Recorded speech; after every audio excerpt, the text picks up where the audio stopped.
Good morning, boys and girls. Let's read chapter 5 in Pickle, Puss. Emily wiped her face. She was dirty, filthy. She had run all over the place. She had crawled under a dozen bushes. The cat was gone.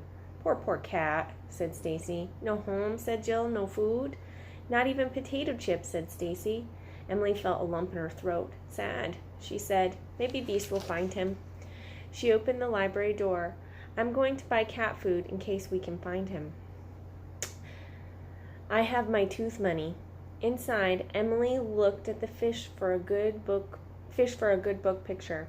Then she looked at the chart. Lots of kids had fish next to their names. Dawn had a red one. Emily had picked a tan fish.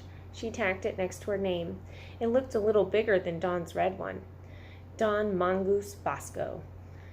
Stacy looked up at her. I wish I had my name up there. Next year, Emily said. Too long, Stacy said, and I don't even have a cat anymore.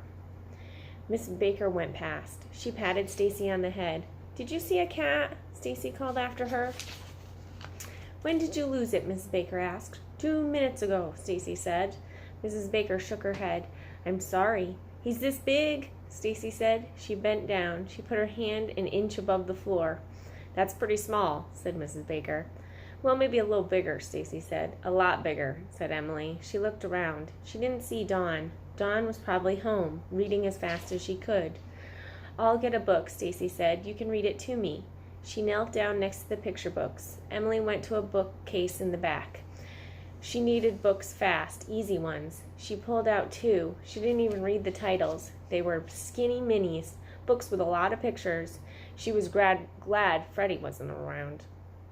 She didn't want him to see them. Stacy came over. She held up a book. What's this? Emily looked at it. Her mother had read it to her when she was small. It's called Make Way for Ducklings. Very good, Stacy said. They went to the desk. What's the prize? Stacy asked Mrs. Baker. The Fish for a Good Book prize. The real prize is reading a good book, said Mrs. Baker. I like a real prize that's candy, Stacy said. Mrs. Baker smiled. We're going to have a party. It will be on the last day of the contest. You can come, Stacy.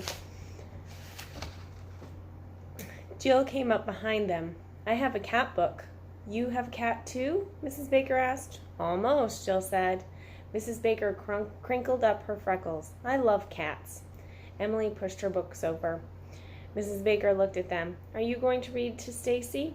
Only one, said Stacy. The rest are Emily's. Emily stared down at her sneakers. Maybe Mrs. Baker thought she was a baby. Maybe Mrs. Baker thought she just wanted fish. Emily grabbed the books. Let's go, Stacy. She hurried out the door. So Emily picked skinny mini books so she could read them quickly, but then she was kind of embarrassed that she had done that because she knew that she could read harder books. All right, guys, have a great day today. Work hard.